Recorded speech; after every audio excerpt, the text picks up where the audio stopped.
Rita. All right. Well, good evening, everybody. We're going to call this meeting to order of the Muskegon Norway School Board, July 15th, 2024. And the verification of the meeting was posted. Attendance roll call. Tracy. Here. Brett. Here. Bob. Here. Lori. Here. And I am here. Kevin and Terry are excused. Yes. All right. Good. Got it. All right. Pledge of Allegiance. Lori, would you lead us in the Pledge of Allegiance? I pledge allegiance to the flag of the United States of America and to the republic for which it stands, one nation, under God, indivisible, with liberty and justice for all.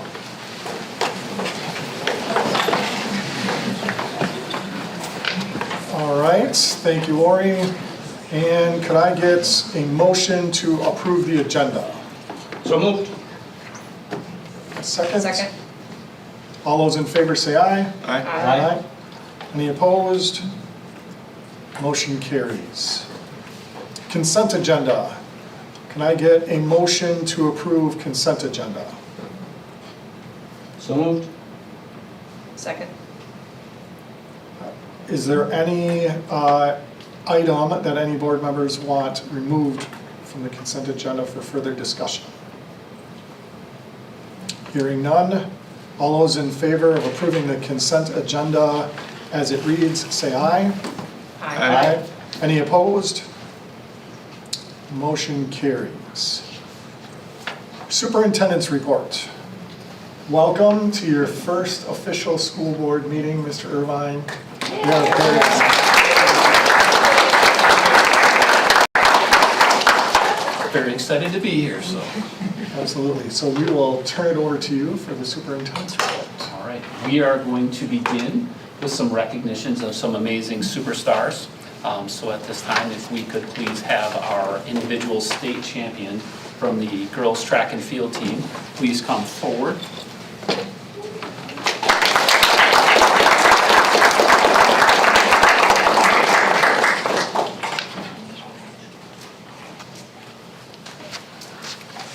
Continuing on with an absolutely incredible running career, we once again were privileged to have an individual state champion in the 3,200 meter run and a second place finish also at the state meet in just a great race. A lot of times people see those end results and you see the success at the end and you don't fully understand everything that goes in behind the scenes to do that.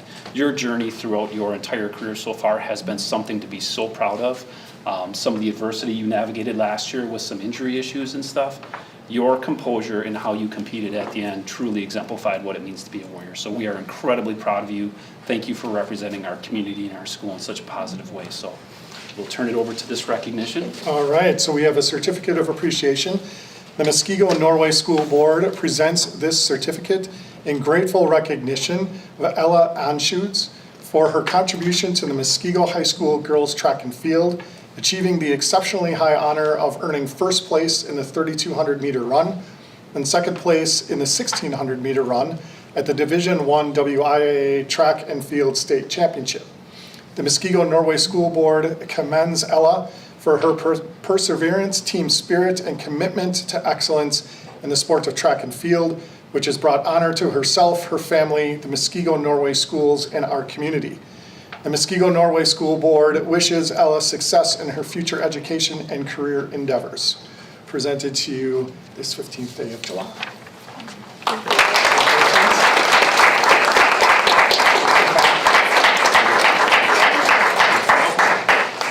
We have you in the middle. Yep. We'll have the star in the center. Yes.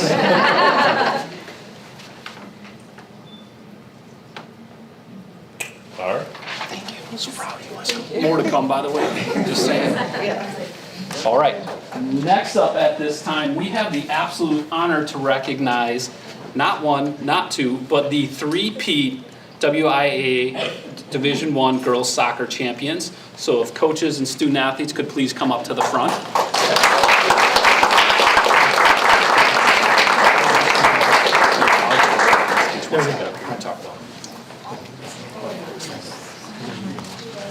Hopefully they're in the right order. That's nice.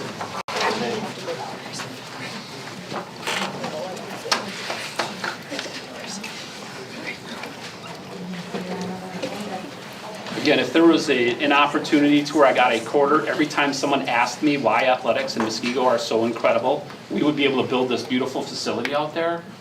Oh wait, we are building that beautiful, okay, never mind, I'm just kidding. But genuinely, the number of times people in our social circle or professional circle talk about the incredible work that our student athletes do, and my number one answer that I give them is their success is 100% earned. You didn't just show up here magically and achieve what you've achieved. The number of times where I walked in early and it was a 6 o'clock time and you guys are in there grinding it out, working it out so hard, the things that you've overcome, the adversity along the way you've stepped up when we have injuries and amazing teammates who have things happen, and how you rally together, the number of different ways you exemplify what it means to be a warrior, and the way you've made our school and our entire community proud of you. I truly hope you take it to heart when you understand, especially to our seniors who are graduating and moving on to other things. You are leaving this as a better place, so thank you for that. To our 2B seniors, continue to set the bar, because I'll be honest, I kind of think it's pretty fun when you guys win that. It's pretty cool being there at that. So if you don't mind, let's keep that tradition rolling, and just incredibly proud of you. Thank you for your hard work and dedication. So we'll turn it over. Sounds good. So I'm going to read the certificate in its entirety. The first name on here is actually Lauren's, but then after that, I'll just read your name, but they're all the same. Okay. Certificate of Appreciation. The Muskego Norway School Board presents this certificate in grateful recognition to Lauren Pearson for her contribution to the Muskego High School girls soccer team, achieving the exceptionally high honor of placing first in the WIAA Division I Girls Soccer State Championship. The Muskego Norway School Board commends Lauren Pearson for her perseverance, team spirit, and commitment to excellence in the sport of soccer, which has brought honor to herself, her family, the Muskego Norway schools, and our community. The Muskego Norway School Board wishes Lauren Pearson success in her future education and career endeavors. Lauren? She's not here. Okay, sounds good. All of that. Amanda Pankowitz? Not present, okay. Elsa Maurer? Ella Kenzora? And if you want to stand up over here, we'll get a picture when you're done. Is it Maya or Mia? Mia. Mia Bailey. Congratulations. Nina Hutchins. Jordan Cardelis. Isabella Middlestead. All right. Nora Linskins. Abby Arklip. Okay. Taylor Collins. Sadie Middlestead. Okay. Elena Spader. Clara Mensch. Thank you. Autumn Dibb. Ashlyn Zichrar. Yeah, no, sure. Okay, sorry. Why did I just, no, I just. Mia Krupar. Maggie Maddock. And Riley Krupa. Nora Augustine. Skylar Green. And that's all of them. I know there was some that weren't For gonna the- be there too. I didn't know if you wanted to say that. That we knew weren't gonna be. Are these, okay. Savannah Middlestead? Yes, okay. And then we have Jessica Furnow, Anna Sikorsky, Josie Kenzora. I think that's it. It is, that's it. All right, Coach Matthews or coaches, anything you would like to add? Because clearly this doesn't happen without incredible leadership and support from you guys. So again, on top of whatever you're going to say, I just want to say thank you to all of you for your dedication and leadership and helping these amazing student athletes learn and grow and succeed on so many different levels. Yeah, I guess I'll just say thank you to the community for supporting these young ladies, the teachers that help them not as just athletes but as people, and our administration at the high school. Just the support that rally around the things that these girls did has just been incredible and a huge part of the successes that have come along. And actually, we have something for the coaches as well. All right, certificate of appreciation.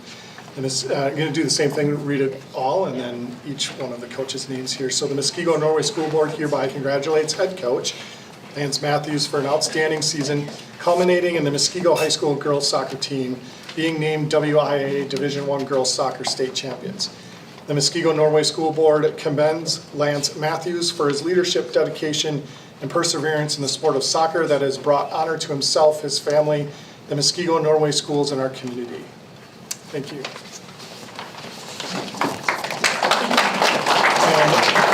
And then Courtney,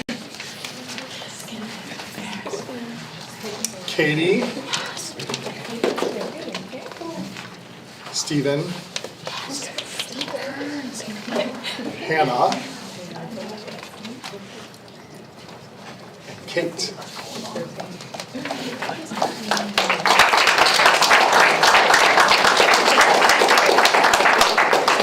We try to get in for a photo. We try to lift up Hutchins. And you guys want to come on and do a couple? You've done enough state championship pictures. I bet you guys got this. We got this. Yeah. Two lines. We got this. 2 lines. Go on our knees.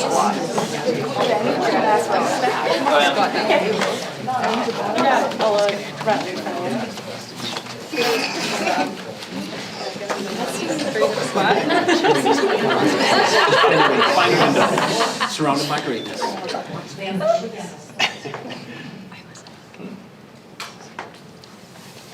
Good. Oh, that's gonna have to go back.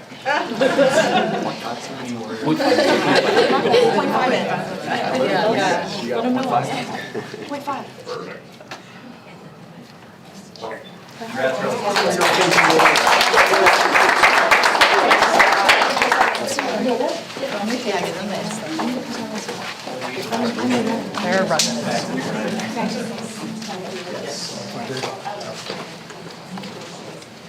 Thank you, Warriors.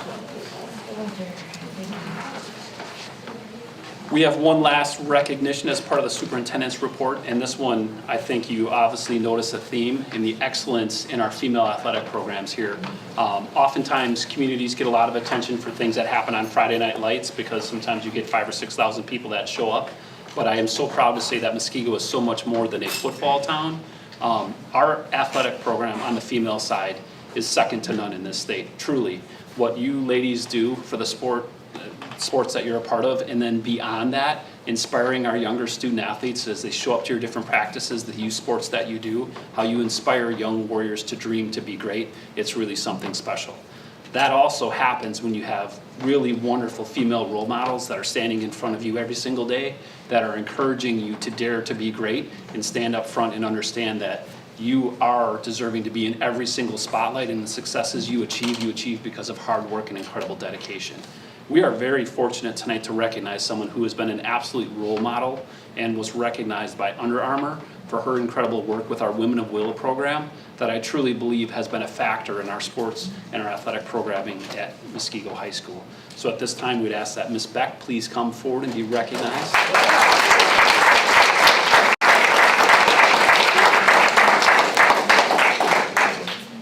All right, certificate of appreciation. The Muskego Norway School Board congratulates Muskego High School's cross-country and track and field coach, Katrina Beck, on receiving the 2023-24 Women of Will Hall of Fame Award.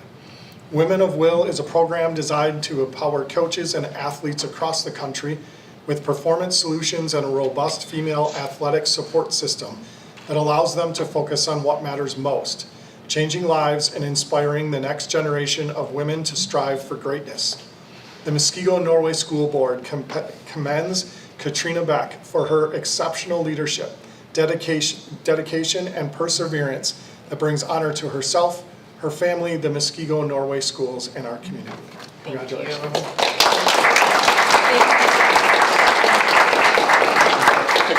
Can we get a picture? Gotta get a picture. It's not a real picture. I'm the only one saying that. Come here, Todd.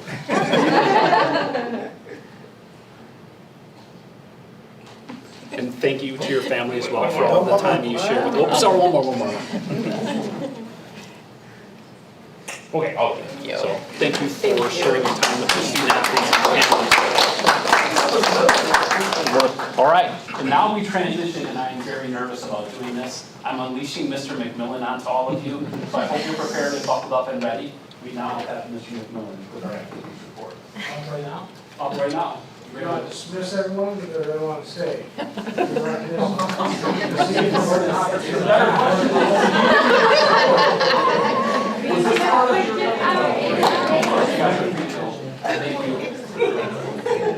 Seriously, I want to stay.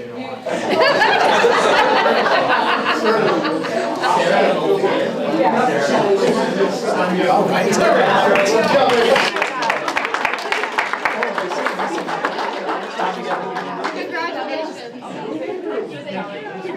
Congrats, Ellen. Enjoy the rest of your summer. Congrats. You're the most humble multi-time state champ I've ever had. It's your first meeting. I think everything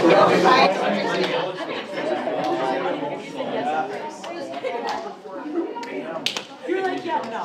Yeah, no, wait, you're not.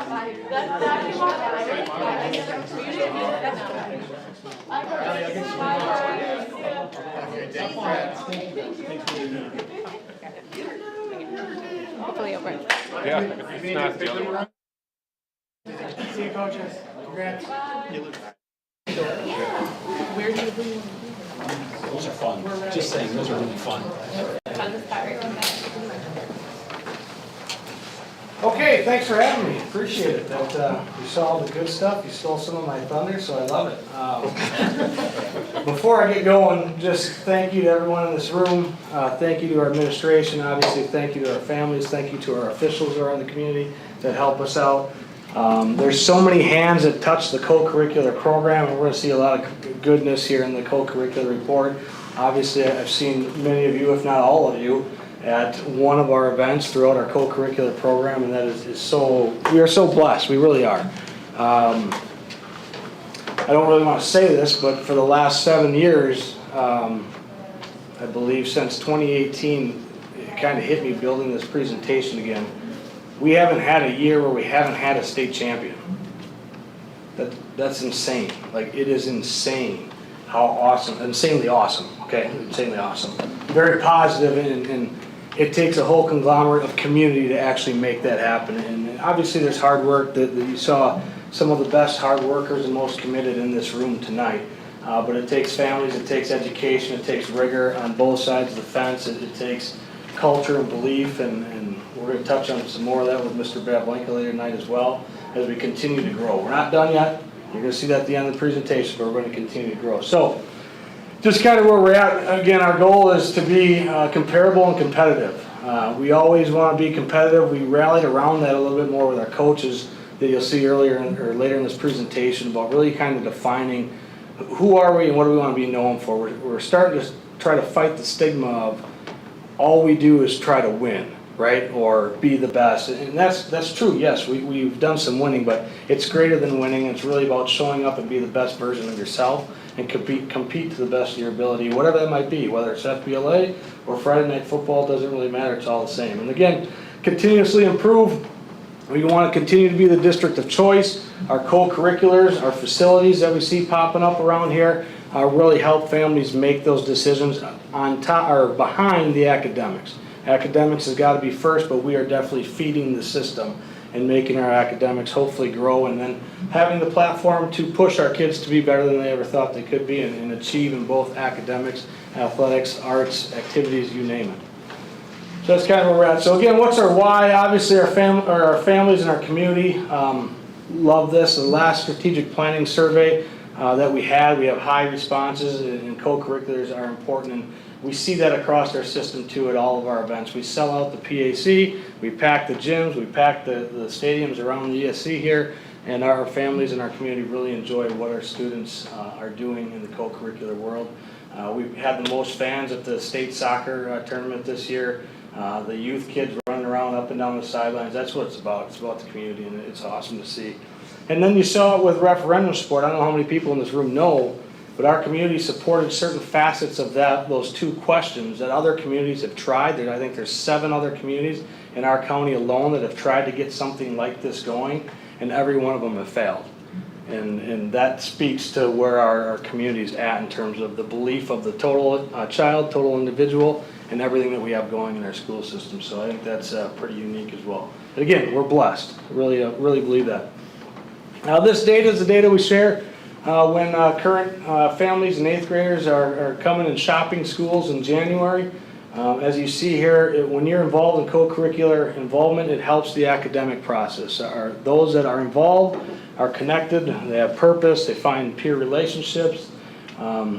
Typically they're relating to coaches who are also teachers, and our academic achievement flies through. Mr. Badlake always gives me some grief when I tell families it actually makes you smarter, because a lot of people say it doesn't, but look at the data, it actually does. It's there. So again, you're getting admission into college if that's what you choose, that post-secondary education. If you're looking to go that path, or you're getting admitted to apprenticeships and certain things that might not be possible when you get involved in our co-curricular programs. And it doesn't matter if it's sports, arts, or activities, it's all part of the same thing. It feeds to the child and what we want to do.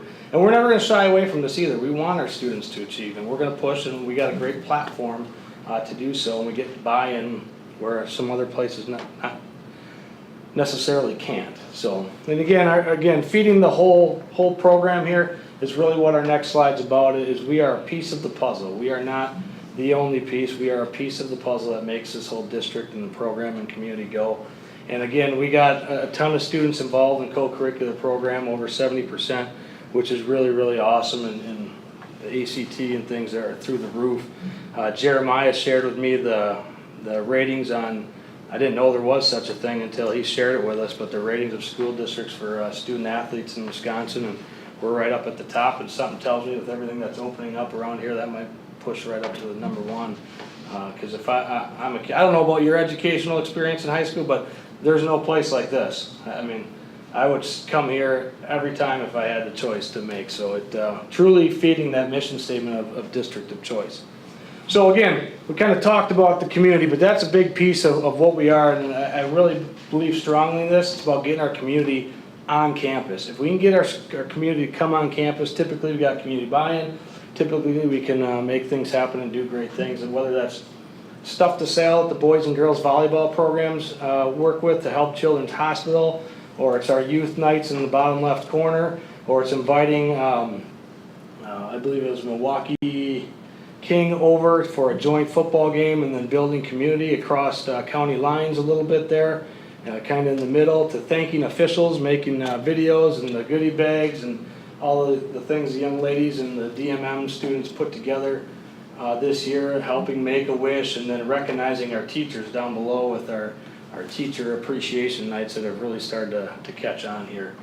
And obviously the Winterizer, which is just growing and keeps growing, and we'll see where we get to this year with some of the new spaces and places. But that's a lot of fun. If you like a hectic, hot, crazy night, come on up. It's a lot of fun, but I really enjoy that. And again, continuing is you got the boys basketball team with the pen pals down at the 3rd grade.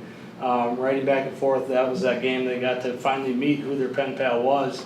It was really unique to see. The girls cheerleading program took new steps to get younger cheerleaders going and connecting them at JV football games. Cleaning up the bleachers after games, our seniors took initiative led by JT Brandstetter. Kate was just in the room as a coach, coming back to us. Doing things that other communities and other students in programming don't do.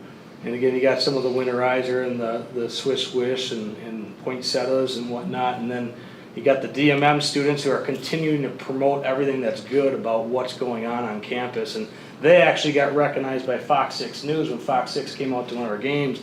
They saw this other setup kind of behind the scenes, and the media people got curious because they looked like them, right? Like the media. And so they started asking questions. They were like, "You guys are really broadcasting this?" And you got a TriCaster, and you got Miss Beck and Miss Hertz and Mr. Matson up in the press box, and they're switching between all these views, and it's all student produced, and they were just blown away. And so they gave us some love there on the media, which is always nice. And just keep things going. Cabaret, again, tons of talent in that cafeteria. Awesome night as well. I love coming back from driving bus and walking through there. It gives me time just to chill out in the middle of the spring, so it's pretty cool. I've appreciated that event the last 2 years.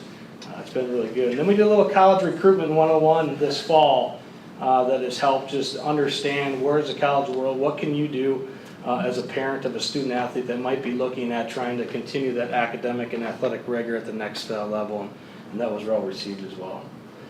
So here's our success. Again, another great year. Again, continue to emphasize we're not done yet. The musical, Chicago, in my opinion, was the best musical that I've seen here. It's a little bit different, but I don't know why. It just struck me as really good, and Mr. Warner, really proud of him and some of the awards and things that the musical production and his staff were able to put together and push our kids. And it's probably because our principal wasn't in this musical this year, which made it a little bit better.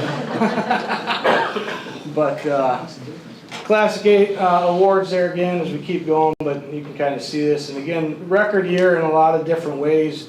Again, individual state champions, which I've never experienced in my career yet, which was really cool with the track and field. And Ella that was here, and then Mr. Carter Jewell in the pool. And again, girls softball, you know, Jeremiah and the district supporting a greater vision out in the softball facility. I really think ignited a passion within those young ladies, and they pushed it to a level that we probably haven't seen around here, and going 22-2. And they wanted to do more, but they're going to have an opportunity. They're very young. They're coming back next year, and that's really cool to see as well. And obviously our gymnastics team got back on the podium where they wanted to be when they missed, and you got soccer in the middle that we already kind of know about. But kind of the breakthroughs, there's a lot on this screen with some of the things that went on. I'm just going to highlight a couple. DMM, again, the media picked up on what these kids are doing for our community and brought them in on the radio. They had senior captains and Miss Hertz come in and talk about the program and all the experiences they get, really to be artists as well. It's an art form, and taking that to the next level, it's just in the digital mode and helping grow some things. But our Girls Across program, you know, 4 years ago we started that kind of on we didn't really know where it would go. It's very new. It was new to our community, new to our students, but we had interest, and we had a bunch of kids show up, and we took our licks, and it took some time, as other schools might have beat up on us a little bit on the scoreboard, but the girls kept at it. The senior class was the first class to come all the way through, and they finished in the Final Four in the state, which was really, really neat to see, and some sincere excitement with them. And then you saw the girls soccer team that was just in this room, and we'll talk about One Warrior in a little bit, but they drove across the county to get to Brookfield to support them after one of their games, as that run kind of continued and starting to feed off each other. So that was really neat to see as well.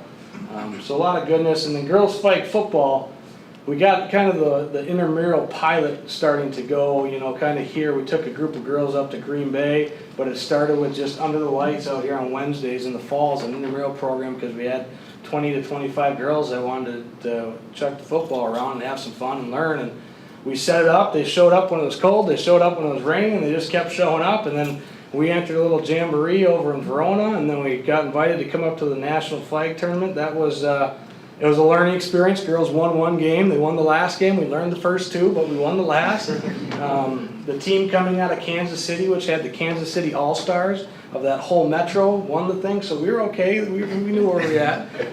But it was interesting there as well. It's a lot of fun. This is kind of building on that One Warrior piece, and I wish I had some better pictures of specifically this spring when we talked about opening the baseball facility and then the softball facility with those grand openings. And our athletics and our arts coincide in the school, and that doesn't happen in other places. It really doesn't. Going to, whether it's a choir student taking time out of their day to come to sing for the national anthem, sometimes our coaches are demanding that, so you can't demand it. They gotta want it, but we guide them there. And Matt and Jen have been great in helping with that. And then Colin down in the bottom corner got invited by the WA to come up and sing at the state soccer tournament, and he did a great job. That really helped as well. And then obviously our drum line just shows up whenever something good's going on, and they're around, and it's so cool to see. And you know, with the softball thing, our whole choir was out there singing as well. And Jamie Beckman and Coach Krause got great communication going on. You know, especially with the new indoor facility we just opened up. So marching bands will be inside, football's going outside, and it just doesn't happen. It's really cool to see happen. In our musical, talking to Mr. Warner, he was so moved that our basketball program showed up all together and bought tickets, sat down. It happened to be the same night I was there, which was cool to see, and actually experience it. Sat down and watched the whole musical. They didn't go to half and wait for intermission and sneak out the back door. They were sincerely interested in supporting the other students and all the hard work that goes into that production, and little things. It just keeps growing, and it's unique to see. So proud of that, proud of our staff communicating and get together. And again, a couple statewide recognitions. Katrina, she was nominated, and this is a national gig. I mean, there's thousands of female coaches and or athletic directors / administrators or teachers across the nation that get nominated for that. So she was in the top, I think there was 7 total, which is really unique to see with some of the work that she's done. And they get up early morning at 6 a.m. and these ladies come to school early to talk about things that impact the woman, right? And who they are in their self, and being a student athlete, and things that I could never help them with because I just don't know. But she knows, and the girls trust her and the way they go, and we do whatever we can to help support that group and keep moving along. You got your Jerry Award winners, you got Coach Miloshik, you got national or state coach of the year. Obviously Anna Sikorsky, first time back-to-back Gatorade player of the year in any sport in school history, and that was really neat. And our forensics program was in the top 5% of all forensics programs across the state. So Coach Brighter nominated the Southeast District. And then we run this Muskego Power, and we got summer school going. And we've kind of really gotten away from the powerlifting mantra that used to be in the 1980s and 90s and early 2000s. And really we just try to build a functional, healthy student, not even a student athlete, just a functional, healthy student. But we had one student that was more curious, that was really into the weight room, and Coach Miloshik took time out of his day to go up to Appleton with them. And they registered on a whim, and they went together. His parents wouldn't even go with him, but Coach went with him.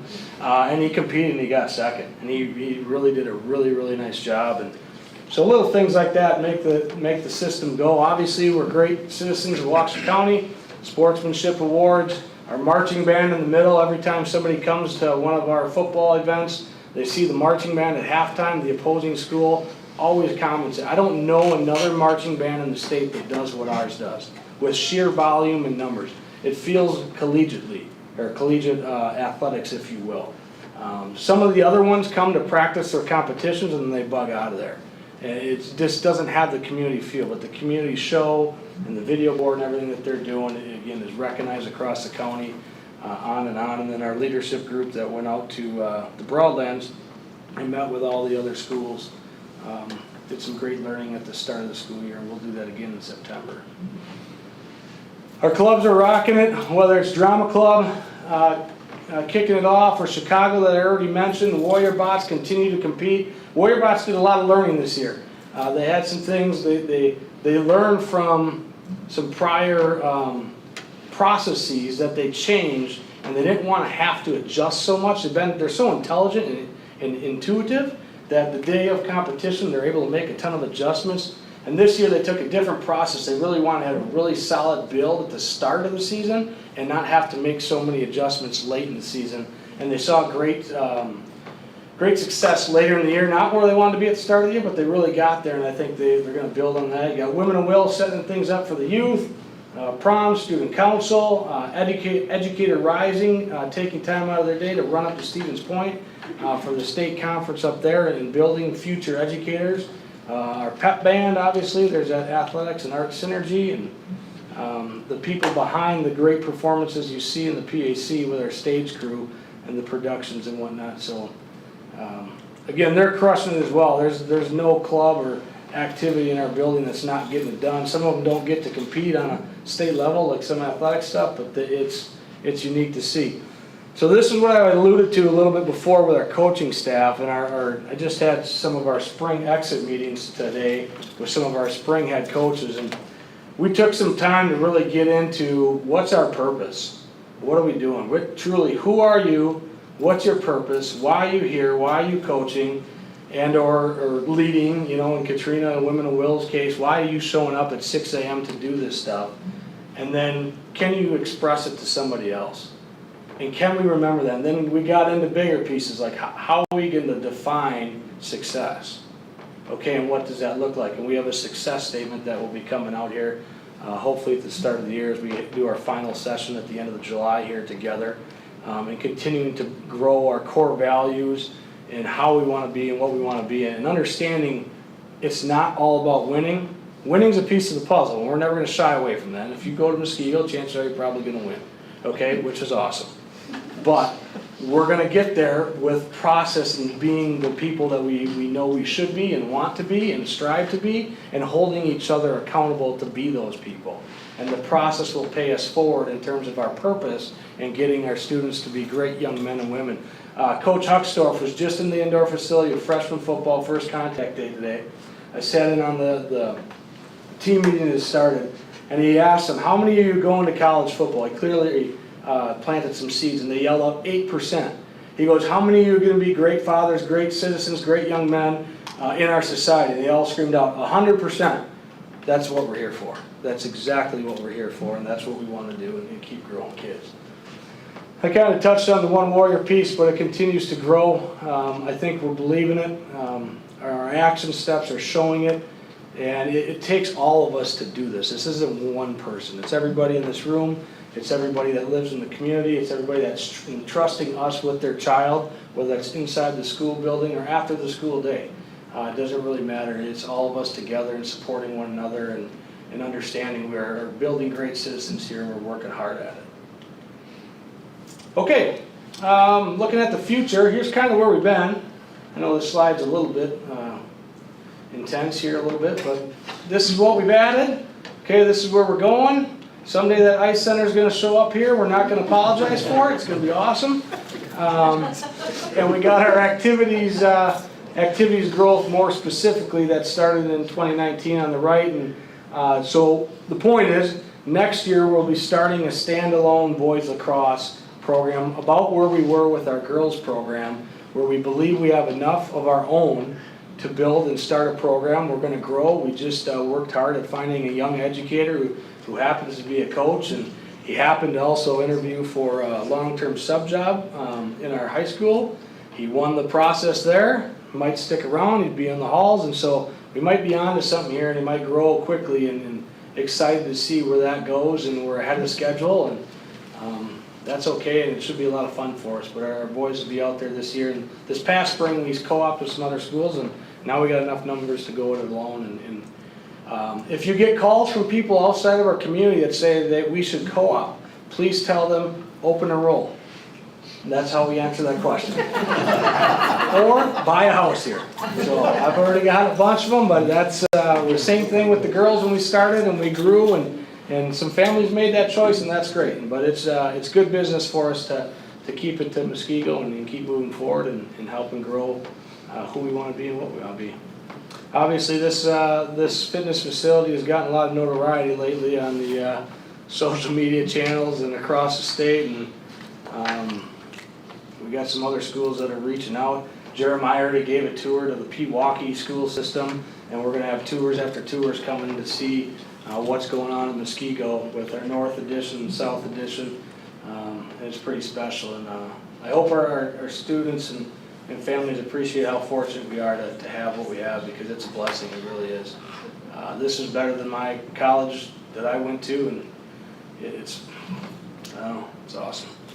But, so we didn't come this far to only come this far. We're going to continue to grow. We're going to continue to search and recruit teacher coaches or teacher advisors, depending if they can impact our co-curricular program. Let's go get them. Let's get them in-house and let's keep them.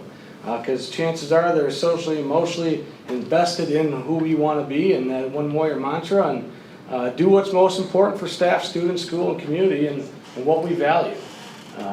And if we can make it happen, we're going to work hard at finding a way versus saying no, if it's right for kids at the end of the day. So I think that's all I got. Who's next? Change the world, Dab Lincoln. Here we go. So, all right. Questions? Sorry, I went fast. That was good.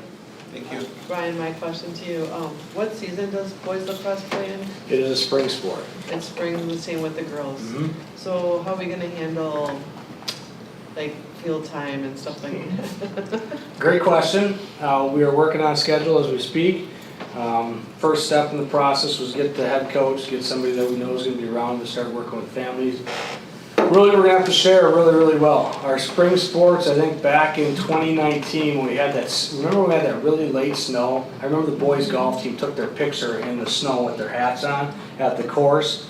That season really galvanized our spring coaches, and they do a great job of communicating and adjusting what they need to adjust with the Google Docs and everything. We've added an indoor facility which is going to help with practice.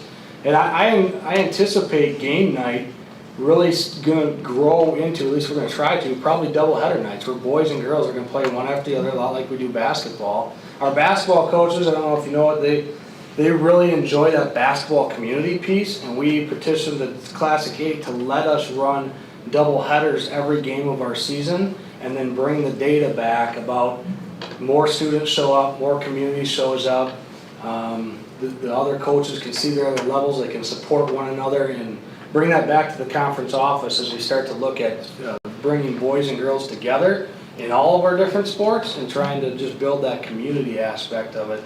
So I foresee that's how it's going to go, but it's going to take some communication, scheduling, and openness. Well, I mean, and it's not so much girls lacrosse, but it's track, practicing at the same time, and I don't know, there's just like a lot going on. So I'm just curious if you're, like you have this future listed on your website, or on your PowerPoint, do you foresee having to have more field space for those, multiple sports that we're trying to bring in and stuff?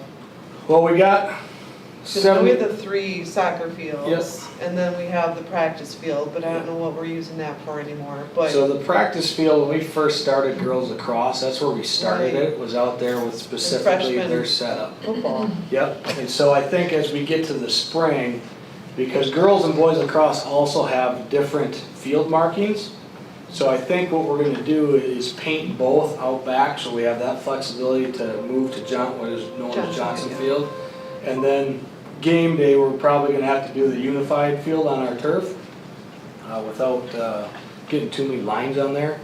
And then scheduling wise, knowing our track and field facility, we're just going to have to be good about sharing, and we might practice a little bit later at times, but my goal is not to bump anybody. Like, I don't want to bump St. Leonard's track off the track because we have lacrosse practice. How can we work together to share? How can we, baseball, softball, jump out on the turf, soccer does as well. And so the good news is we got 70 more yards of turf indoors, and hopefully we can help move some groups there to get practice out of the way to allow others to come up and compete and keep growing all sports. But it's going to be a challenge. Have you added the indoor facility as one of the request facilities on the website now? Not yet. We're not, a couple of things there. One, we're not fully operational yet because we got wall pads still going up, sound systems, some of these little things. 2, we've reached out to 5 different school districts and got their processes and procedures for renting theirs, who they rent it to, how they schedule it, and then some of the expectations for coming indoors. For example, no metal cleats. If you come in with metal cleats, you're going to tear the turf. So we really want to get those solidified first, and then I'd like to take that and turn it into a video so that any user group that would like to come in, whether it's our youth program or our own high school coaches, you can watch the video, you can understand the mindset of how we built this thing. It's a training facility versus a competition facility, and then really help educate our community on the usage so it stays great for a long time. we don't have to call Julie, and we just keep things moving and grooving, so that's our goal anyway. And son's on basketball, so I mean, Cam does a fabulous job trying to integrate, you know, all the different things within the community, which I wish more of the other sports would kind of take hold of, so I don't know if there's a way to kind of incorporate that with other teams, but I think that would be a good thing. And then, I agree. Yeah. I agree. Yeah, and I mean, he's been fabulous with even community, because it's a community, you know, communicating them to the feeling and stuff for that too is always a big deal. And then finally, I had one more question about clubs. Are you finding that there's any of them that aren't being met, that you're like, oh, we just don't have a teacher that wants to step up to do that club? Not recently. When I Okay. first started, there was. Right. And there was a couple of retirements, and then even participation numbers typically lagged with that same group. And if we haven't found staff, we've rerouted it into target areas. For example, in game club came up, we got the esports gaming going, and it hit a group of students that we weren't hitting anywhere else in the building. So finding those niches that really help infuse our system, get our kids connected back to the classroom, so the academics continue to go. And that's the next club that we're gonna hit in a pilot this coming year. We've been planning it, probably Mr. Dunbar's been in the conversations with us, with our STEAM group. It's makerspace, a Muskego makerspace, and finding a way to build a structure that any kid at any time really is our mantra, any material, any space, build the world they want to see. And so we have student services, Ms. Knapp stepping up, that's really going to kind of be the advisor and meet with the kids, and then connect them to our experts in the building to get in and get deeper into welding, or get further into construction management, or anything else you want to add there. And that's Almost anything, like you yeah, said. it's really, if you have the passion, you have that DIY go-getter mantra, we're gonna have the facility for it now. I mean, it's gonna be phenomenal there too. So how do we hit that that group of students and maximize our community's investment? So I really see that coming. I still have to run it through its official process. We have to get official MHS admin approval. It's gotta come to superintendent's office, get approval there. If we have a budgetary impact, obviously it's gonna come across the table to Julie, and can we support it and do it right and push those things forward. But I really see that being impactful as well. So we're constantly looking and searching. We have new ideas that come up all the time, and we run it through our process and vet it out and get as many different opinions and research as much as we can. Some make it, some don't. We never really say no to anybody, because they can go meet on their own accord for the most part. It's just, does the district have the sponsorship or the investment behind it? And then have you ever partnered with Jim Mischling to do some kind of internships or anything? Like, Sarah's a fabulous trainer. Are there ways that kids can see what a trainer does as credit hours and stuff like that, where we can cross over from academics to clubs and Yes, roles and yes, stuff? we have. So we've actually used Sarah to connect a few into the, like the PA, the orthopedic world, with Dr. Ross and some of our connections with Mosh.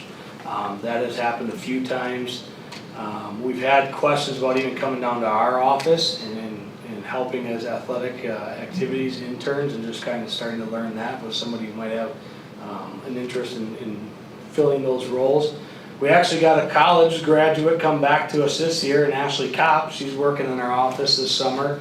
Young lady, she's really bright, nobody knows it, she's a killer volleyball player, but she gets it, she's smart as a whip too and gets stuff done, so we've been blessed to have her come back. So the conversations have been there, it's just what does Jim have coming through his office and where is the right fit, and Sarah's always been open to it. We've had a couple high school students work with her, and then she also gets sometimes those college kids that come back too. So it's ongoing. And it'd be nice to see too, I know that we have the referee class, to see if we can somehow get those kids that are in that class to push off into some of our activities. Yep, that has started to happen as well. We also are going to build in football, flag football in particular, at the start of that class to be able to feed back into MAA, and then also we're hoping to host a Classic 8 Girls Flag Football League on Sundays. with a kind of in-between season and still in the planning processes, and a lot of schools around the area come to us because we now have a beautiful facility to do it, and hopefully have students get active credit hours, internship hours, officiating those games and running those games. Like we've started to see with the basketball, it paid off for us at the high school level with baseball this year. We had a JV2 game. We had no officials. It was a rescheduled game, and he'll tell you, everybody's booked, and they're booked every single day. But we actually had 2 students that went through the officiating program. We're connected with Coach Kraftcheck very well, and we tapped on, their father might have been in the building as well, they might be twins. And they actually came out and did a really, really good job for us, and that's exactly what we were talking about 3 years ago when we started the program, and just trying to build that base and continue to grow those numbers for whether it's a youth group or even a lower level high school group. And then Friday night football, we're starting to see kids that are coming out and shadowing crews that come out, and they're running their regular 6-man crew, 5-man? 5-man crew, and then the 6-man is also wired up in the headset and moving with the official on the sidelines and involved in all the post-game, pre-game, halftime conversations as well. So it's growing, we're getting there. And Coach Kraftcheck's doing a really, really good job with that. Yeah, he is. And he does the lifeguarding too, and getting our lifeguards back to teaching swimming lessons, and then also lifeguard during swimming lessons, and we're starting to feed the system. And you alluded to Coach Cerrone and what he's doing with basketball. We have opportunities now in baseball and softball in particular to do the same thing. Lacrosse is kind of there. Soccer, Coach Lance and I just talked about it, and how can we better serve our girls just to stay home and train at home versus paying thousands of dollars to go to some fancy club that's way up in Mequon or wherever, driving across the city, when we can just do it at home organically. So those continue to keep going, and we got to keep working together and learn from one another, and as we go, it'll happen, I hope. Thanks. Thank you. I'd just like to say thanks, Ryan, and all the effort you guys put towards it, not just for the sports, but for the activities, for the competitions, like the robotics. That makes a big difference in the kid's life. I think we've all accepted that on the board and in the administration. Absolutely. And the more we can get kids involved, the better they're going to do. I think it's just the data shows it. Yeah. If you're connected, you want to be here. And it's just that you find safety as well too. You don't realize it, but all of us got to feel safe before we're going to get into higher levels of thinking. When you get behind the research that Mr. Dale Lincoln and I talk about. But if we got some friends in the room, like look at these 3 guys, they're all buds. Okay, they feel safe there, and they're more comfortable in the room and the way we go. And that happens regardless of the activity. And thinking about it for my own personal life, and that's where I truly believe in it, is when you leave your high school and you go to activity or a sport at the collegiate level, you know nobody, and you're forged friendships with 100 other brothers before you even take your first class. That's irreplaceable, and it helps you make it in life. Yeah, you get your degree, yeah, you get the education, you do those things, but really it's more about just making it in life, and without that I wouldn't be here. So we got to keep connecting as many kids as we possibly can, and make it happen for everybody. All right. Am I just Jeremiah, are you working on the ice rink? Yeah. Ryan's working on Monday first. Oh, is that what it is? That's He's good. taking out That's a good idea. right now. That's a good idea. Thanks, Ryan. Any other questions for Ryan? Yeah. Ryan, thank you so much. Honestly, we wouldn't be where we are without your passion and your dedication and your sincere dreams of being great and making this a place that truly is the district of choice, not just in southeastern Wisconsin, but in the Midwest. Please keep dreaming, and not only keep dreaming, but your willingness to work hard to make it happen, whether it's the dream sessions and then hopping in a bus and driving across the state and then driving back across the state to do something else. Your servant leadership is really appreciated, so keep up the great work. Thanks for having me, I really appreciate it, it's a blessing. I just wanted to add one more thing. This is as the new principal and also the parent community. I want to say thank you, Ryan, for starting wherever you are going.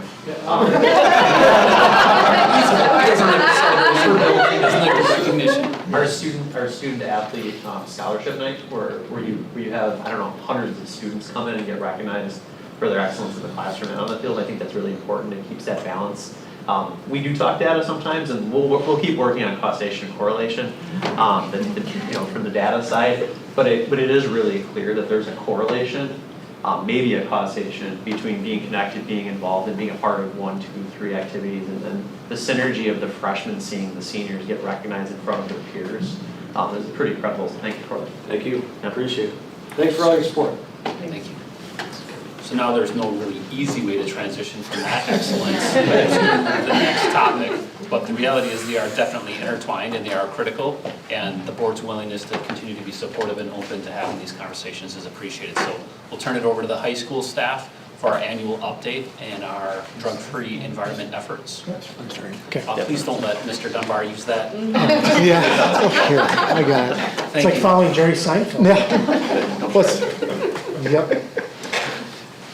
So, obviously we're here to talk about RDT and our searches that we have in the building. It's an important part of our process. We know that, it's important that we talk about safety and keeping our students safe and making sure that choices that they're making are smart ones. So obviously, first slide here is talking about our searches that we did this year. We did 8 searches total. Obviously, we partner with our local law enforcement, whether it be with just our K-9 officers here in Muskego or bringing in outside other K-9 dogs from the local precincts. So we did 4 outdoor, 4 indoor. Outdoor searches in the parking lots, we cover as much as we can before the dogs get tired out.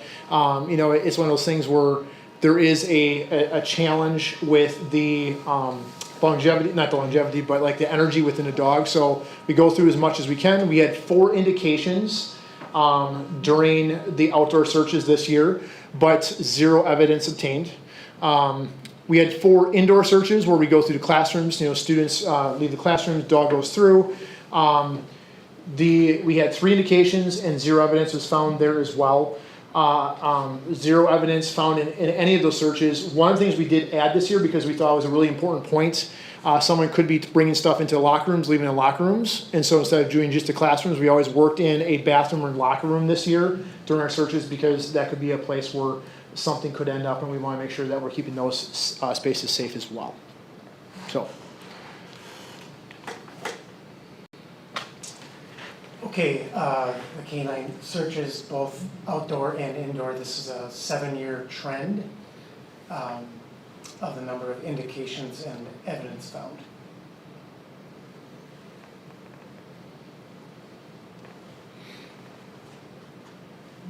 Anybody need more time on that slide to see that? Just ask a quick question. You go into locker rooms, but what about running the hallways for lockers?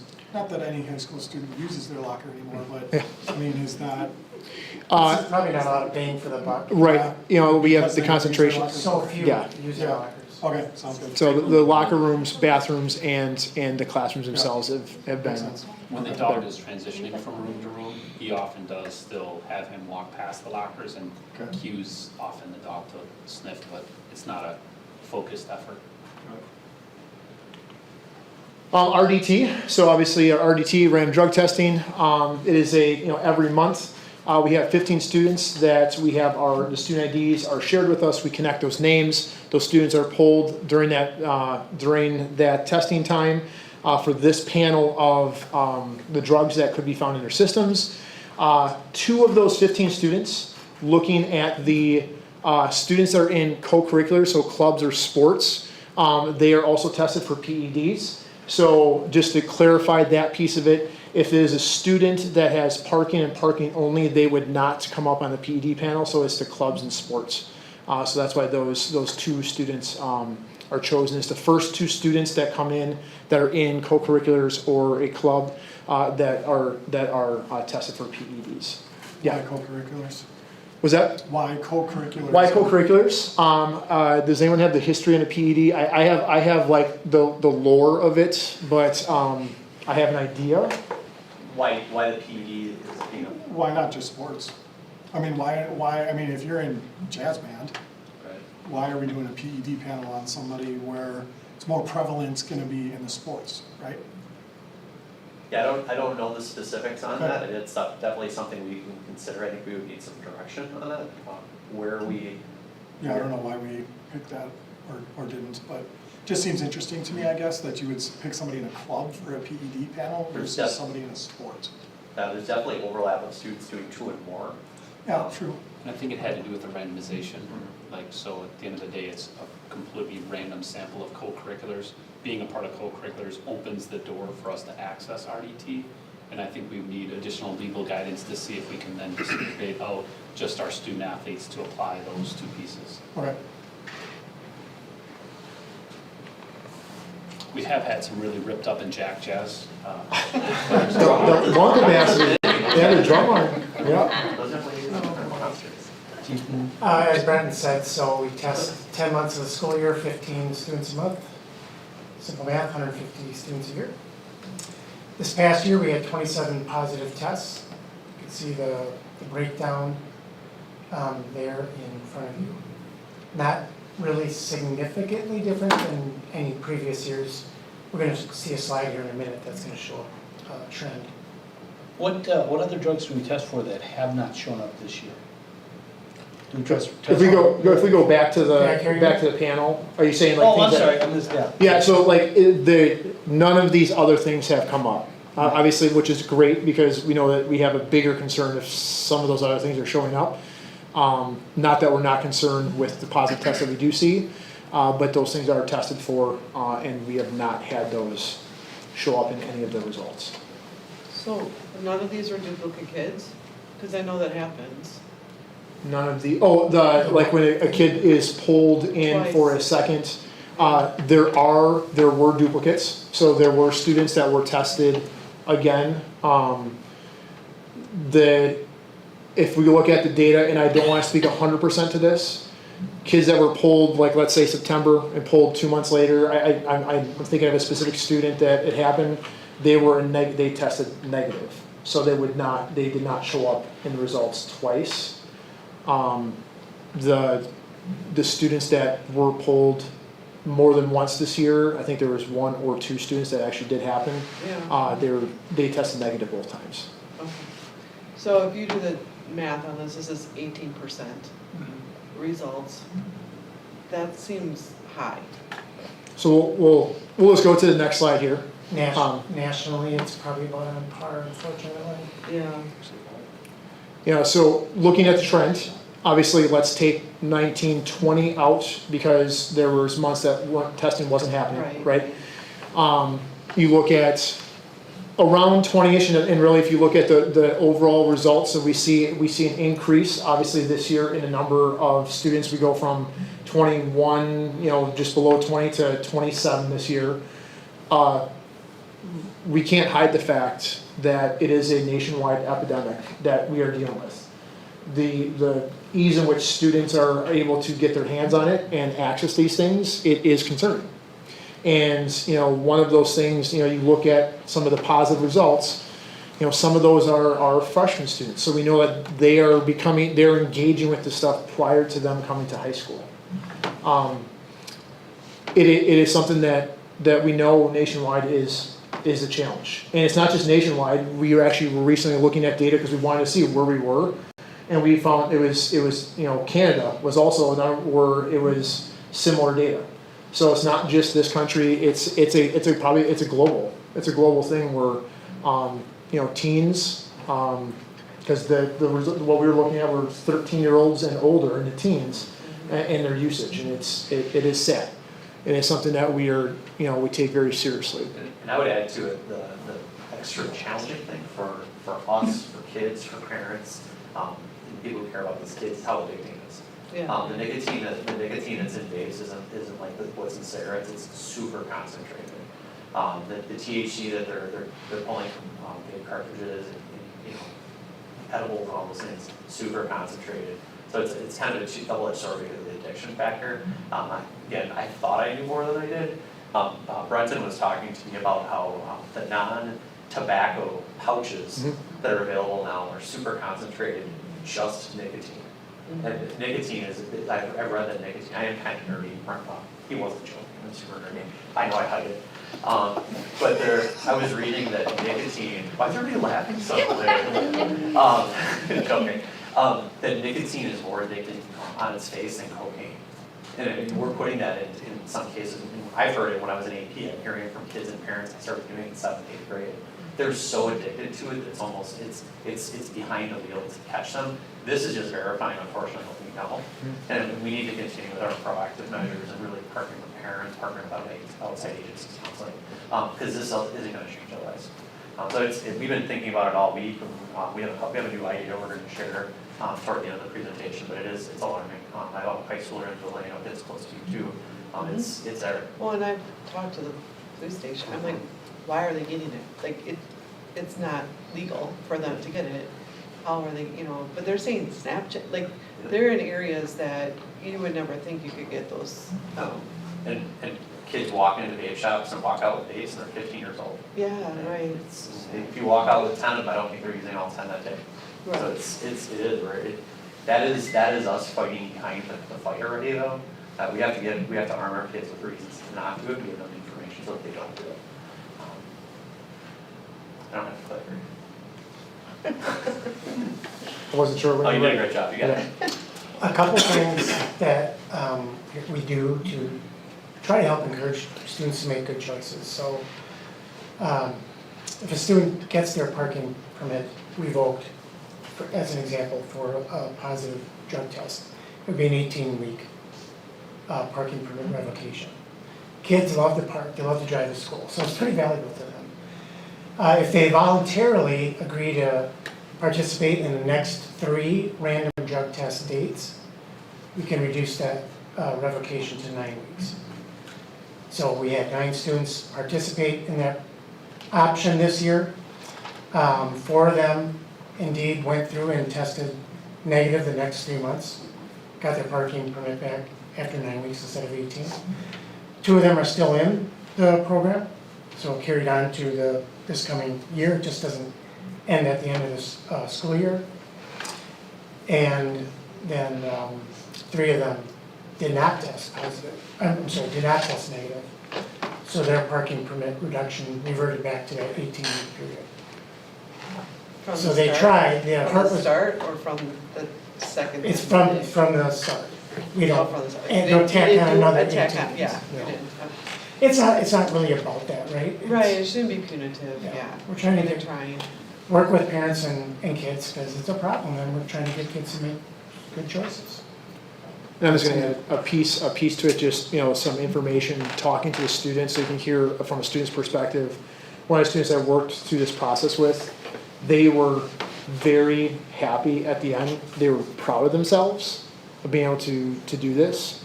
And they made comments about how much better they felt at the end. And it just shows a big change. And, while we're not 100% successful working with the student and the family, like it is, even though there's a punitive piece to it, you're trying to work with them for the betterment of their health. And it was really nice to hear that. And actually, it was 2 different students that were along the same lines that worked with. So it was cool to hear those stories too. Do you have a question? That 9 is added to the 15. Was that? That 9 is added to the Yes. 15, and it's not in your data. The 3 positives are not in your data set, correct?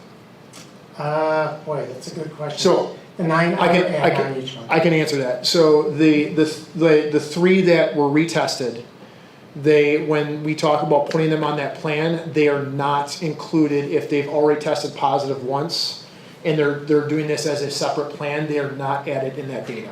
Okay. Because they're on a separate program that we are trying to help them make better choices. So that data is that initial set of 15. So there's other students that actually do get tested that aren't from the random drug test piece that are part of our program that we're trying to help them and the families. All right, thanks. And Yeah. how many kids would you say is in that? Is it a lot? Ranges, I'd say that we had, and I'm sorry for not having the data right in front of me, we had some months where we were pulling 21 kids, so we had an extra 6. And sometimes it was 17, so depending on where we were in a cycle with that plan. And yes, it is something that, that's important, so we want to make sure that we're providing an opportunity to work with the families and students. The behavior contract piece, just to clarify that. When we have a student not related to random drug testing or canine search or something, we get some information, the student is in possession of a vaping device during the school day, let's say. We'll have a student will get some disciplinary consequences. We'll have a follow-up meeting with the parent. We write up a behavior contract with the parent for that student. We can offer the parent and student, they have to agree to it. We can add them to the next month or two, whatever they want to do, random drug testing cycle as another means of incentive. Parents are often eager to ask us, work with us, like what can we do, what additional things can we do to help my child make better choices. So we can offer this, and some parents will take advantage of that opportunity. So that can be another part of that 21 or 17 during any given month.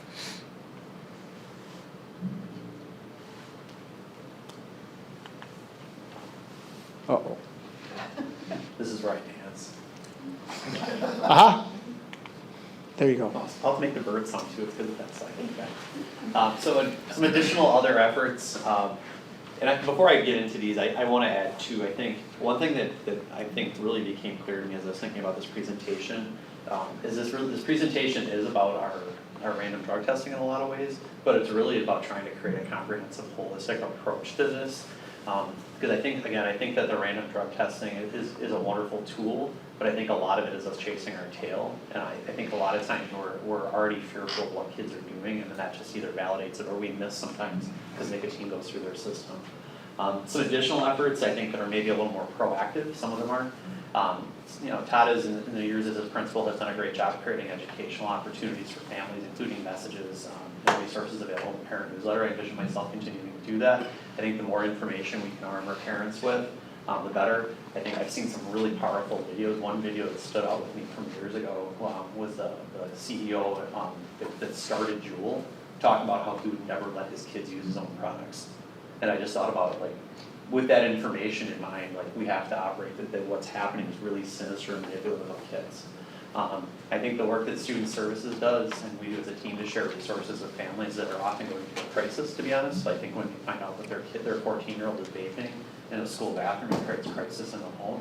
The resources we're able to share to help cope and equip that student to make better choices is pretty significant. Our health class, health teachers inform students about the risks associated with vaping within the curriculum. I did some work with the middle school curriculums this past year where I was able to provide some resources to bring into the middle school. They were, at points they were still talking about smoking. That isn't really language that isn't the right stuff anymore. I worked with Tracy Stodiker to kind of vet the resources, and she thought that what we put forward was really good. So that's a positive, again, trying to think how can we be proactive. Nicotine is included in the random drug testing panel. We frequently have detour program through Your Choice to Live, ARC, offered as alternative to days of suspension. Some families are really appreciative of that. Some students really recognize the value in it. Some aren't totally ready to take advantage of it yet, and it's just unfortunately they haven't made the decision that this is going to be hard to quit. I'm going to need help doing it. We have done substance use parent education series in partnership with Your Choice to Live and the Seattle Police Department and PEC. Honestly, I'm looking for suggestions at some point. If any of you have different time, have them. How do we get more parents to attend? Because I think we were frequently asked to provide the opportunities, but then the attendance of them isn't as strong as we would like and hope. I think maybe even working on my end, how do I partner with the principals at the middle schools to get that message out sooner, so that again, we're not chasing our tail, but we're being proactive and thinking forward. I got to see this I think it was my last year as an AP. Our use of metal detecting ones has been very, very effective. From what I saw, I believe it has continued because it removes a little bit of the challenge of searching kids. We are working with minors. We think they have a vape on. Sometimes it creates a real conundrum to search. It can be very invasive, and for some kids, pretty triggering. They say they don't have something. We think they do. We can metal wand them from 2 feet away, and it really changes the game. I'm impressed with how strong those metal detecting wands are. They really do work well. And I think I've actually seen a lot of kids when they know they're about to get wanded, just kind of hand it over. It's a game changer for them because they know that they're going to be caught in their own Random breathalyzing is something we started a few years ago at school dances. I think since its inception has been a pretty strong deterrent for having kids drinking before, during our dances. I think kids know that they need to come to school and school will apply. Additional thing we've just started to explore with the co-curricular programming and Ryan is how can we better leverage that causation correlation link to help our kids make better decisions, in this case outside the classroom. We talked about the front side with the grades and picking them inside the classroom. How can we leverage those relationships with coaches, the platform that they have to teach from, and to make our kids into better people and the best version of themselves that they can be? How do we leverage that relationship and arm the coaches to have the information to lead those conversations with your teams? Because I think in many of our co-curricular students, that advisor, that coach, that director is maybe in some places the most meaningful person in inspiring strong connections. I think back to my high school coach and the difference he made in my life. When he spoke, it was like gold. So that's something we're exploring. I think it's something we're bringing forward for the 24, 25 years. So that's pretty exciting as well. I have one last thing to add, and then I'll open the floor to questions. We are currently exploring increasing the price, or the cost for our students to opt into the random drug testing. It has been the same price point of $15, $10? $10. Since I've been here, and I think we couldn't find the year that that point started. But with inflation and the number of tests we're doing, we're seeing we're actually losing money running the program. So we're looking at raising it maybe $3-ish to offset that cost so that we aren't running it in the red. Any questions? How much is this covered in the Muskego 101 or the intro for the high school students? I don't know that this has been in the past. I would have to look at that. I don't know that off the top of my head. Okay, so how do you guys bridge? Todd might though, so I'm sorry. Okay. It's like when you sign up at the school district and you have to pay your fees, one of the fees that you have to pay is the random drug test, so that's when they tell you about it. Right, but I mean, is it just a, hey, this is a fee you're paying and that's it? Yeah. So your question was how much do our mentors talk to the young adult or anything freshman about not using and making unhealthy decisions? Okay. It's not a huge talking point, but they do emphasize the Warriors way in. It's integrated and part of that, but it's one of. It's a slide that one of the coaches might hit on. And how do you, if the majority of the kids are coming in and it's already a 7th or 8th grade problem, how much bridging are you doing between the middle schools and the high school? That's an opportunity for growth for our system. It's been a topic of conversation. I think I remember attending and hearing this meeting last year and now hearing it this year. It's a common theme that it's starting earlier than the high school and you guys are already behind the curve trying to catch up. And if we're not trying to address it before it starts, then we're kind of losing the battle already, it seems. So. And that was, I had a moment I was able to introduce myself to the freshmen that were in the weight room today, just kind of in passing, and it clicked to me that those students haven't yet walked that way across, but the relationship with their coaches are already forming, and they idolize their coaches. So I think that's another way we can get a large number of our students because they're involved in a co-curricular something. Right. I think broader than that, I agree that our opportunity in the middle schools to have a more direct educational opportunity to help parents and students understand it's happening already in the earlier years. Right. So one last question. I know it might be a very unpopular question, but for students that are participating in sports, is there any consequence to their participation versus, because I didn't see anything in the slide about it, so. It's just in terms of parking. Yeah, so student who's in random, I'll let Ryan speak to that. But I can answer that. It's a code violation. It triggers the full code violation. So it wouldn't matter if it's RDT or someone's turning someone in on the weekend, it follows our athletic code. So they do, they are administered the same consequence. Okay. It's like a suspension of a season, like a quarter of a season or half a season, or what it is. So the random drug testing, like, it wouldn't result in a school consequence, but it would trigger that policy. Got it. Okay. All right, thank you. So it seems to me that the kids these days are more and more savvy about, especially vaping. but I don't, and I don't mean to say this in a demeaning way, but I don't think the parents are as savvy.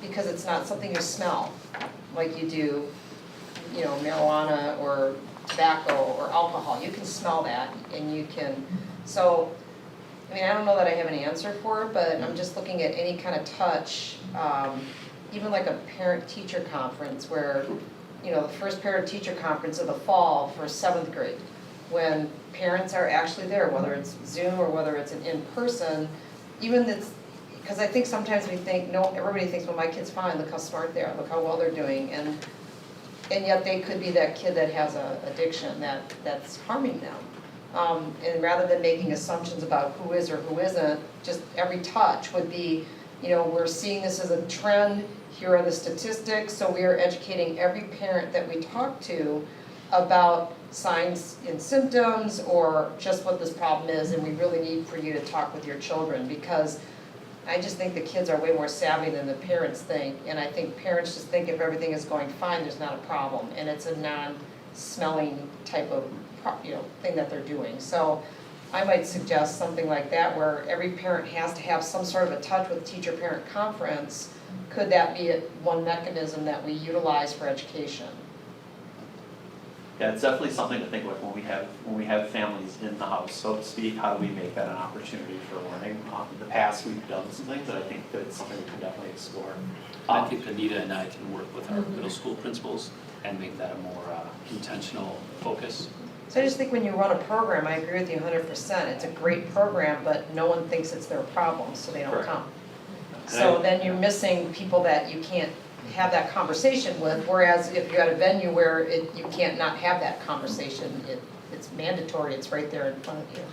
And I would say that I 100% believe it isn't a just this kid or this group problem, it is a all kid problem. Whether, you know, in my time, we've had stars in this thing, star of this thing, star of that thing, a 3.9, a 4.1, and a 2.1. I mean, it's the whole gamut. Kids that are definitely college bound. And I think that, again, different spaces, like I think parent-teacher conferences, that highly engaged parent still then has access to that same information. I'm still sometimes shocked which students are making the decisions, because it's so readily available. And it doesn't, you mentioned the savviness of parents, I don't think it carries the same stigma that it did in the past. When I was in school, I think the kids that smoked were the kids that smoked, right? I think the kids that vape now is everybody, and I think our media and our social media has done that as well with flavoring. They taste like bubblegum, you know, it's a different, very different world. And the addiction to it is like this. It's like, it used to be kids probably experimented more. I think the addiction is much more quicker now too. But yeah, the smell is pretty, you know, but your Choice to Live program, highly recommend it. Like, it's a family that's child had issues and they show you how they keep it, how they hide it, where they put it, where it's just, and the one that it was packed. It was in a PAC and there was a ton of families that came. I don't know if we should do it again or whatever. My question to you, the detour program, there's a cost involved, right? There's a cost that's involved with it. Is there a way, if there's a family that's having financial difficulties, that they can get help? So what ends up happening is they have to pay to hold a spot. Okay. And once they use a code that we share with them, our school social worker will share the pamphlet with them, or one of the administrators will share the information with them. There's a code that they can use for registering. They do have to still pay to hold a spot, but that code wipes out the cost to the family for the class. Once the student has completed the program all the way through and has had, has participated and done what's necessary, the family actually gets that holding fee back as well. Okay.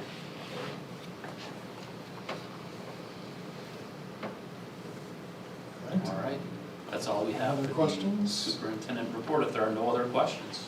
Thank you. Thank you guys. Thank you. I know it's not an easy topic, so. Sometimes it's the most important topics aren't easy, so Yeah. that's where the work is. All right, well, moving on to other reports, President's report. Although I am not the president, I am going to take this opportunity to welcome Todd. it seems like it was like eons ago that we went through the process. And, you know, we've been anticipating this for a long time, as I'm sure you have as well. So just wanted to say thank you. We are super excited that you are here and that you're at the helm. Kelly Thompson used to say it all the time.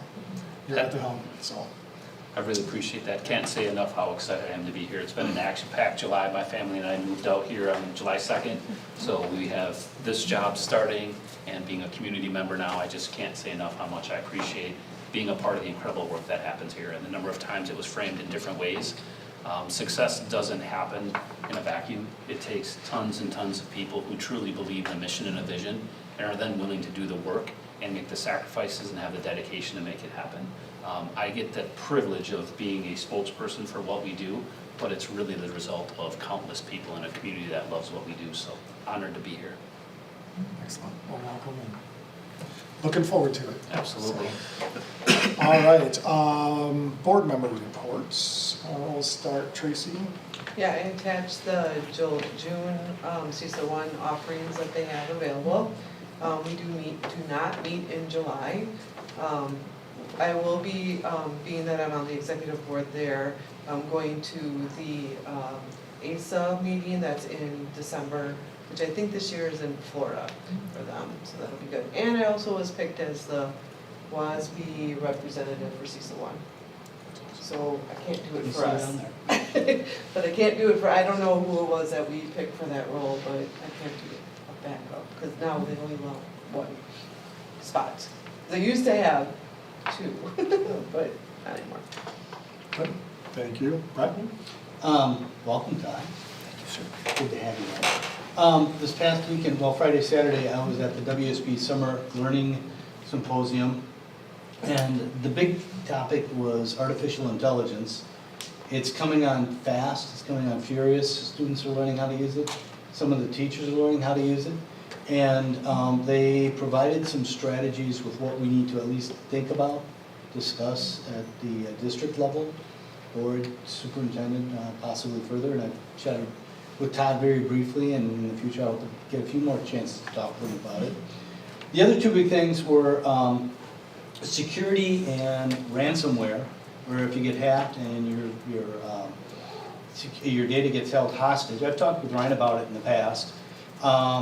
But it is becoming more and more of a problem, and I think we got some good systems in place, and he's assured me, both in his actions and what he's had done, that we should be in a pretty safe place, but there's always good to know more at a board level, just so we feel comfortable with what's happening, because we are ultimately responsible for it.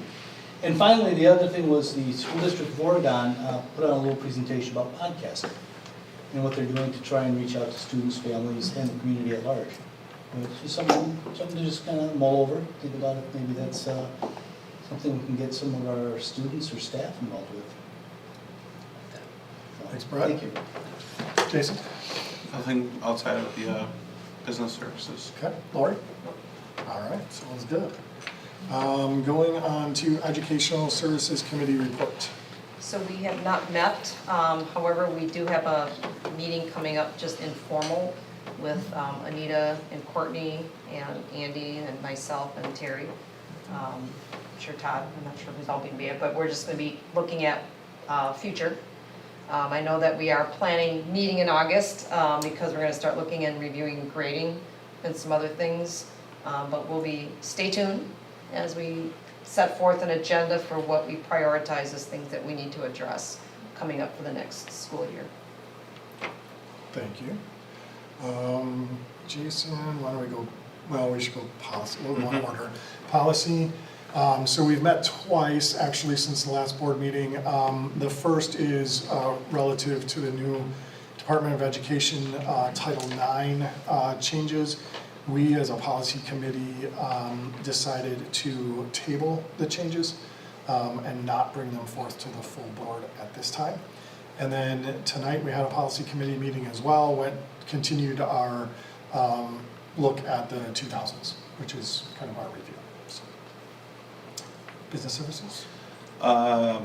Transportation contract renewals coming up in a few minutes, and then we settled on a couple of nominees for the WASB honor roll for businesses that are partnered with the district. So we'll get those submitted and see what happens.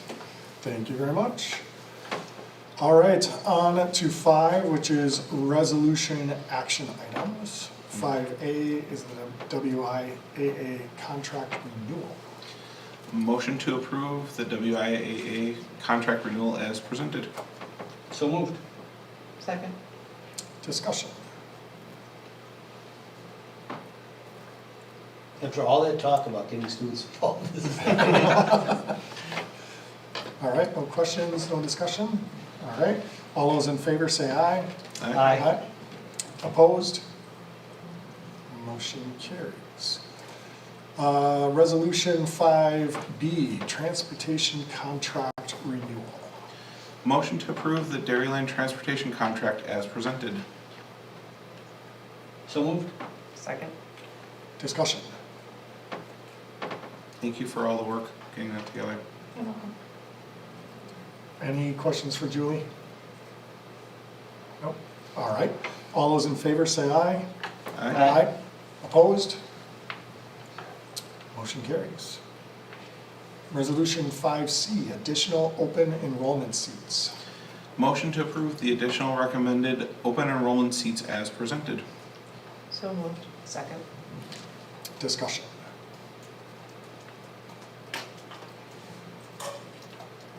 If as we get closer to,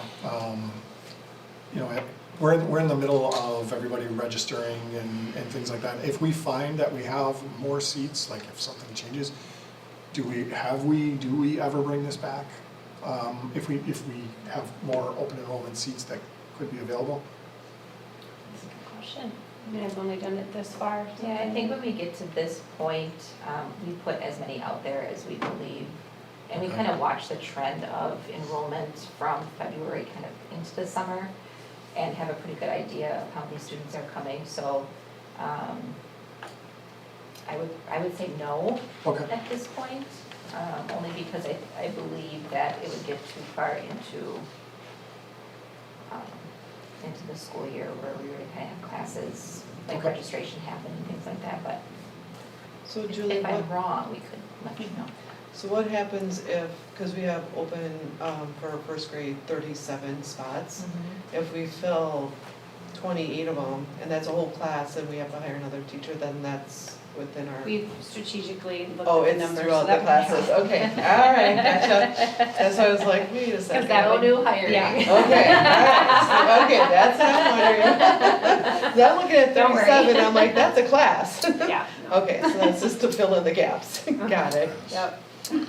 So one of the reasons we have the open enrollment is because we've got declining enrollment ourselves in our community. I'm just kind of curious, most of the open enrollment is at the lower levels, the elementary levels. How many of those end up being students where the parents decide to move here? I've talked to a couple of neighbors and friends, and they actually started as open enrollment students. Do we have any, I'm just curious, do we have any data on that? We can pull it for sure. Yeah, I'm just curious if it's not too much digging into Qualtrics or whatever we're using for that. Yeah, we could pull it.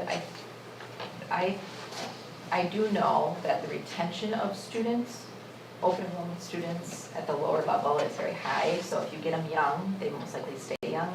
High for us, or high for the So like state, or if high we in? have, for example, 11 4K seats open, continuing into 5K and beyond, now that 4K has become kind of universal in Wisconsin, we will maintain at least 9 or 10 of those students moving forward, whether it be through open enrollment or through residency. Yeah, but I mean, is that, we're on the high end of that, or is that normal pretty much for most districts?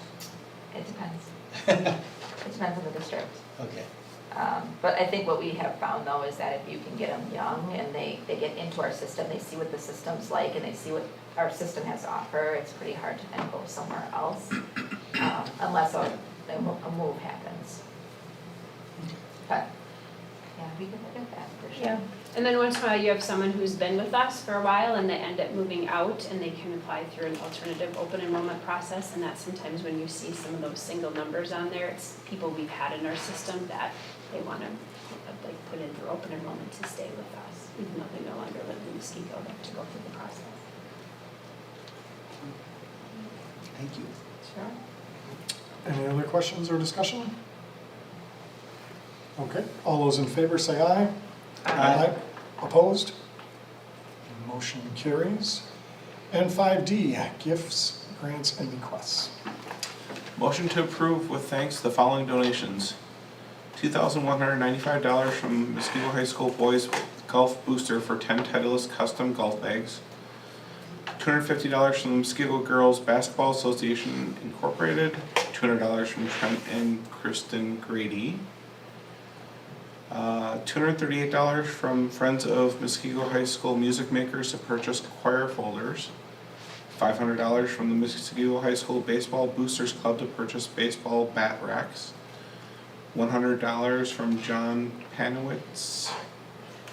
$100 from John Cardelis. $834.46 from Force for Giving.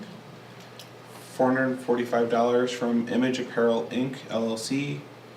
$1,500 from CRNA Together. $1,500 from ARC Staffing. And $2,000 from Generac Foundation, as well as $2,500 from Gene Haas Foundation. So moved. Second. Discussion? Thank you. Thank you. All those in favor say aye. Aye. Aye. Opposed? Motion carries. All right, moving on to discussion items, 24-25 budget. Yes, so I included, this just came in today, but I did include, as we started talking about school fees, that item has come up as kind of a point of discussion. Since I started here, we have not increased student fees. And so it was requested that we bring forward just a fee survey, just to kind of see where other districts are at. So I did include all the Waukesha County schools. And just take a look at, these are general registration fees, technology fees, parking fees, and athletic fees. Obviously, our fees for the 24-25 school year are set, with the exception of the random drug testing. You know, that could be something that could be adjusted as we look at this upcoming year. Otherwise, we could start the discussions so that when we do put out information to families in the spring, that we already have had the discussions around school fees, and if there's any thought on increasing them for any reason. The one that's come up over and over is our parking fee is relatively low. We have 125 across Waukesha County. It's a random 176 on average. But you'll see many schools are between, $180 and $200 for parking. And then we also included in the survey just, if a student were in high school and they participated in a sport, a club, and they had parking, how much those fees would be for parents. And so this information is for your reference for now, and we will continue to bring it back and have further discussion around fees as we talk about the 25-26 budget. And these are 23-24 numbers, so if anything changes this upcoming year, we can get modified information. So that was just one area for budget that we wanted to talk about. There have been some questions around the impact of the MPS situation on our district. And those numbers, until we get the actual annual report numbers that come in between August and September, it's really hard to know the actual impact. From the initial conversations that we've had, it seems as though the impact that it had on us last year, which was negative for our tax levy, it looks like to be the opposite this year, so it may actually benefit us on the aid side, which would then lower the levy. So we continue to monitor that, and until those numbers are finalized, we really won't have an actual impact to us. But again, a lot of the conversation and a lot of the things that have been in the media is around the referendum. And I think what's hard is right now they're in the spotlight for, if they would have done this referendum, this would have happened. But in any situation, there are many schools across the state that have a reoccurring and not a reoccurring operational referendums, and there's one pot of money. So every time a district has a new one, that pot shifts. It's just we don't focus in on Abbotsford and their operational referendum because it's a different number. It doesn't have as significant of an impact. So really when they talk about the impact of that referendum and then the impact on the reporting, those are two very different things. And so what we want to focus on are the actual numbers that are reported.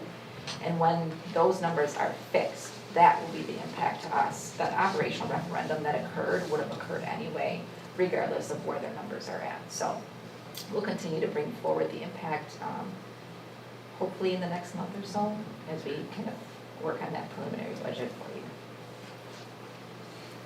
That's all I really had on budget, unless anybody had any questions. Can I go back to fees? Yes. So, a family that may not be able to pay the fees, is there a process? There's a process.